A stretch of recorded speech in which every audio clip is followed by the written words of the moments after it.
A few months ago, I was speaking to Chris Moss, who was incredibly passionate about his latest motorcycle.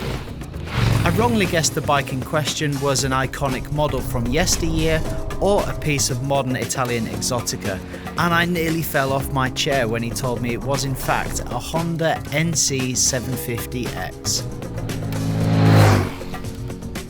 So, having ridden the bike in all conditions and covering over 20,000 miles, there aren't many others that are more qualified to comment, and therefore I invited Mossy to come onto the Knox channel and share his thoughts with us.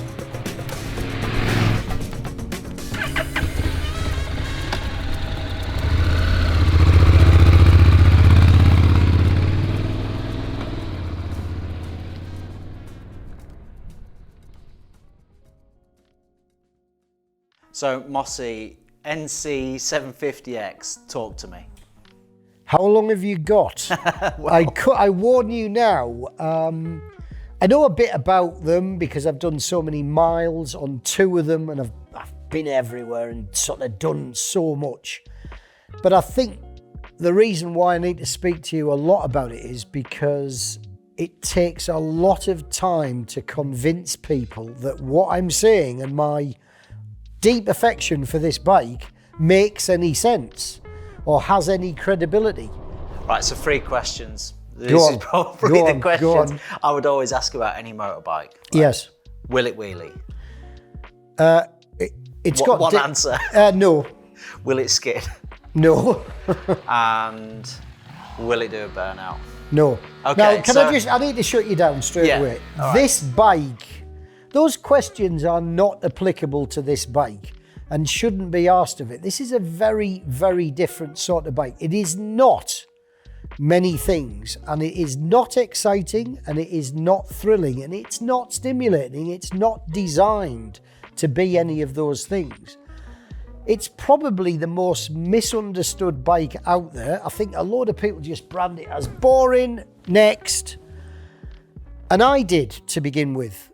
I think one of the worst ways of assessing this bike is to just have it for a few hundred miles. You've got to have it for about a month or 1,000 miles before you've got any idea what it's all about, and only after that amount of time and mileage will you stand a chance of trying to understand it. Let me tell you a story. I had to do a test on it, about 1,000-mile test. This is back in 2015 on the original model. Anyway, you had to do quite a lot of miles on it, and it had to be a really thorough test. And I booked a guy out in Wales to do the pictures. I left my house in Cirencester and I got to Gloucester 15 miles into this 70-mile, 140-mile round trip. And I wanted to set fire to this bike. It was so dull, it was untrue. So dull. I just thought, I will be asleep if I ride it for much longer. And it had DCT on it, the sort of dual clutch transmission, the semi-automatic gearbox. And I'm just going, why do I want a computer to change gear for me, you know? I hated it with a passion. Every time I went over a bridge, over a river, I just wanted to throw it in. Or just pull some fuses out and call the AA, you know? This test had to stop. In the interest of my own welfare and well-being, I wanted it to end. Anyway, because I'm an experienced and professional tester, I went to Wales, I got the pictures taken. I started to understand a bit more about the bike, and by the time I got it home, I was a bit more sympathetic to it. And I thought back to my days of dispatching. I did 10 years as a London courier, and that helps you understand the virtue of bikes that are comfortable, practical, easy to ride, you know, all the sensible stuff. And I sort of warmed to it. My coldness was reduced, you know.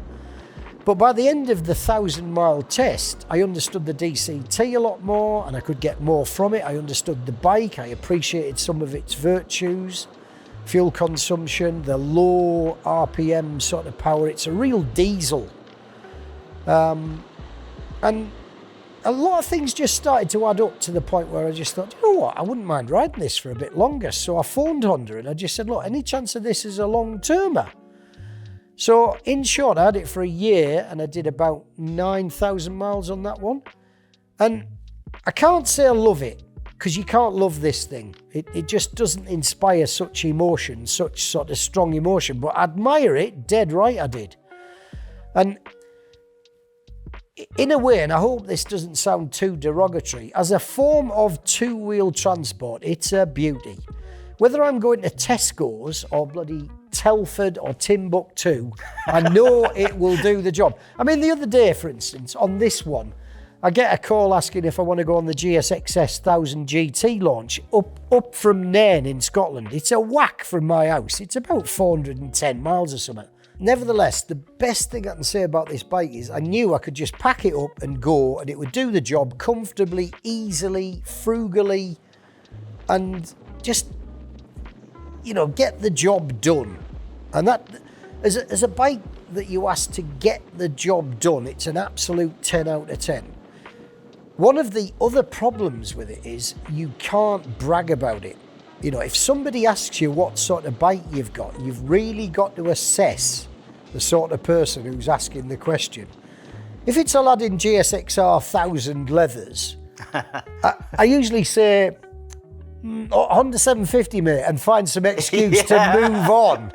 Because never he's going to think so badly of me, isn't he? If I say that I really like an NC750X, it's like admitting that you like Cliff Richard records, isn't it? You know, it's something you've got to keep to yourself. Okay, the motor. It's half a Honda Jazz car engine. It's a 750 parallel twin. It makes a heady, wait for it, 58 horsepower. But that is not the story. It's a real low rever. It's a real gutsy thing. It's like a diesel. Do you know what? The Tracer 9 GT is a bike that I really like. And one of the virtues of that bike is its sort of drivability, you know, a flexible engine.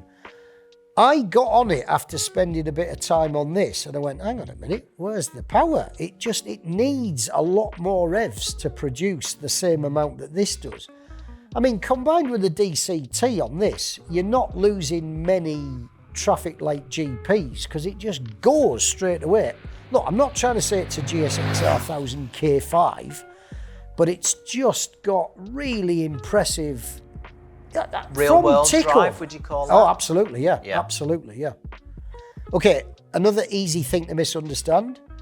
As I said, when I first tried DCT, I just went, why do I want somebody else making these decisions? I'm quite capable of pulling a lever and prodding another lever and making it happen, you know? That's part of motorcycling, isn't it? To be involved in that process. So I didn't really like it, but then I started seeing its virtues. It's not perfect and it's not always seamless, but quite often you can have, I don't know, you can be on the edge of the tyre and hit the override button to change gear manually, and it does it so seamlessly you barely notice. If you have it in drive, in auto, it decides when it's going to change up and when it's going to change down. But you can alter the mode of the engine, so if you've got it in standard, it'll rev to X revs, change up, and drop down to X revs and change down. If you put it in sport, it's like a more sort of impatient rider or a sportier rider who wants to rev it more before it changes and wants it to drop down earlier, just so you're in that lower gear a bit sooner. So you whack the throttle open and it just goes do, do, do, up through the box. And when you shut off or you reduce speed, it drops down accordingly. But at any point, you can override that decision, which is what I was doing with the cornering. I give you a bit more engine brake. Whatever you want. And you can override the thing completely by putting it in manual and just change gear with those paddles on the left-hand side, as and when you want. You can leave it in a gear, you can let it rev to the limiter before you change up, and conversely just drop it down as much as you want. In short, you can have whatever you fancy. It's a bit weird because there's no clutch lever, there's no gear lever. You can buy a gear lever actually to have that do it for you if you want. And when you first ride a DCT, your left foot's sort of just going to change and there's no lever. Well, you're clearly enjoying it. Oh man, big style. That's the thing, because don't tell anyone. Yeah, well, yeah, but you don't. I don't like Cliff Richard records, by the way. You don't put 20,000 miles on a motorcycle and dislike it. You know, if you'd have had a sportier bike, you know, yeah, you might have been more engaged for the miles that you've done, but I can't see you putting 20,000 miles on a Super Duke. You know? You've raised a very good point. It sort of welcomes you to ride it, you know, because it's so easy and convenient. I've got a lot of luggage on it now. I've got top box and panniers, and we'll come to one of its best virtues, its tank compartment. With all that, I can go shopping or touring. It seems to accommodate every need, you know. And because of that, look, if I had a GSXR, I'd be thrilled, but there'd be certain journeys where I'd just go, well, where am I going to put this and where am I going to put that, and what if it's raining? And this never makes me feel that way. Within the miles that you've done, you have made some upgrades. I have, yeah. Tell us about them, would you? I mean, when I first got it, I think you've got to put it in context, you know. It's an £8,300 motorbike. It's a very sensible motorbike. Yeah. It's not really aimed at those who want to get a move on, you know. So my early sort of findings and criticisms of it were perhaps a bit unfair. One thing I didn't like straight away was the suspension. It's really quite crude. It's quite crashy over bumps. It bottoms out if you'll go down a long, steep descent. You get to the bottom of it. If you get to the bottom of a Bray Hill-like type route, it just bottoms straight away, the shock particularly, especially if you've got a load on it. If you had a pillion on it, it would just do that all the more. And you'd just go over bumps, and the front or the rear would skip if you were going a bit too hard. Maybe I was riding it faster and asking a bit more of it than the average user or the typical sort of buyer would.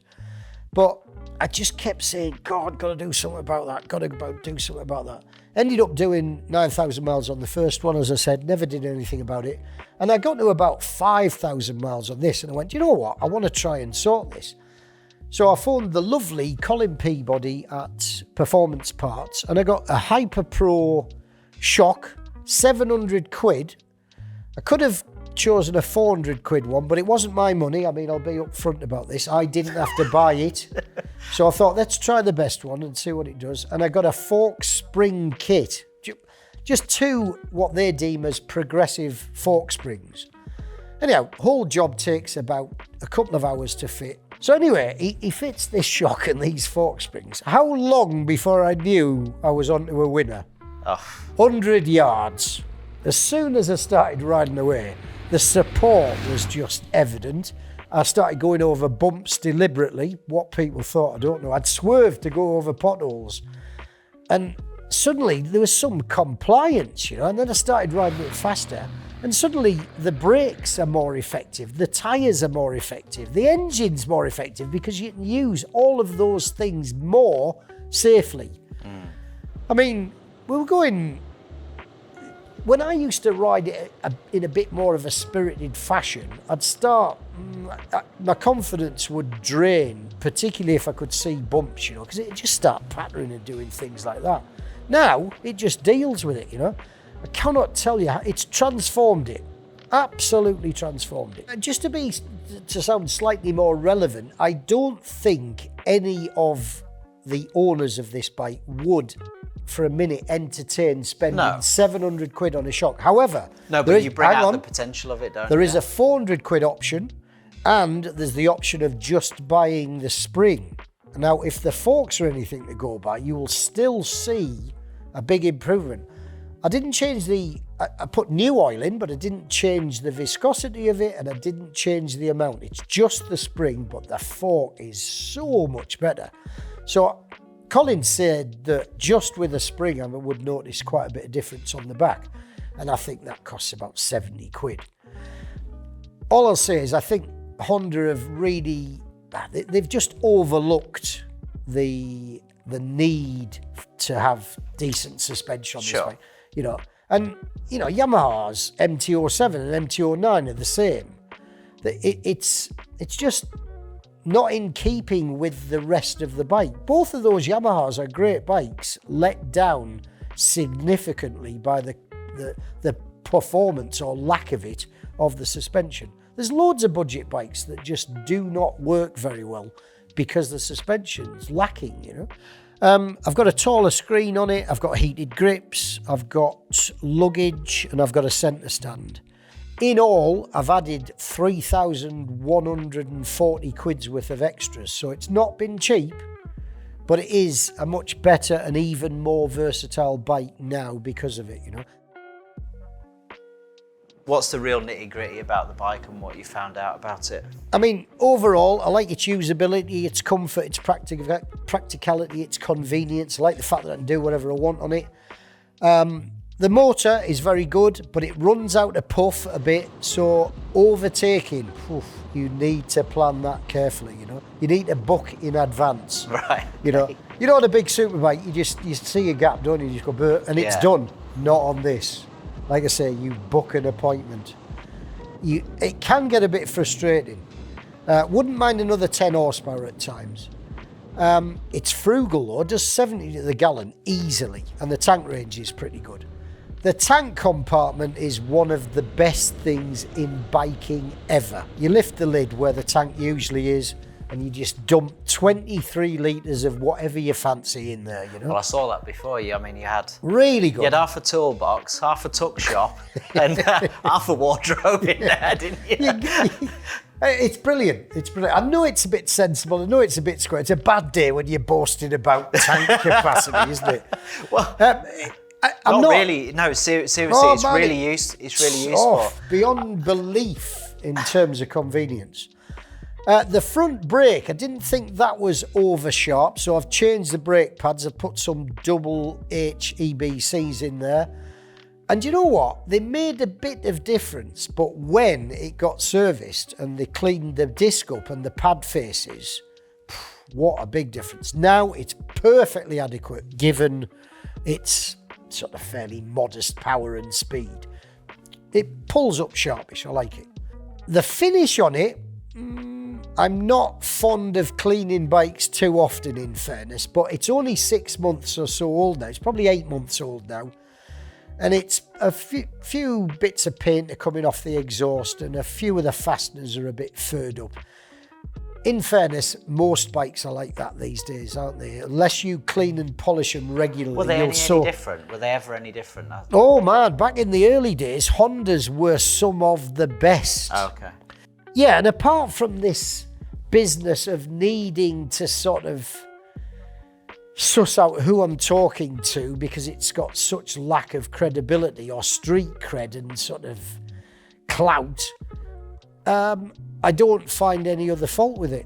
I think it's a really impressive motorbike in a really understated way. Most people aren't married to like Pamela Anderson, you know?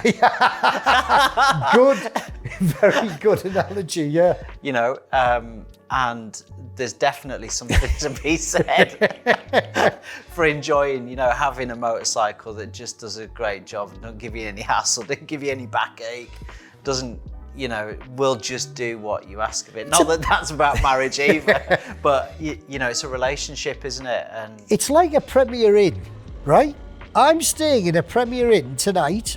I won't be able to boast about that, but I know that it's going to accommodate me. It's going to provide for my every need. Not in a fancy fashion, but it's going to do the job. That's what this bike's like. It's the Premier Inn of bikes. Yeah, and you know what? Sometimes that's enough. Very good. Well, thanks very much for sharing your thoughts with this. You know, watching it, it's been really interesting listening to you and hearing a little bit more about a different side of motorcycling that I personally don't live in, but I know that many of our customers do and all that sort of stuff. And you're clearly enjoying. It's been a really interesting process. So thanks for sharing that. I actually quite like it now, and I love the way it sounds, so I think that's fantastic.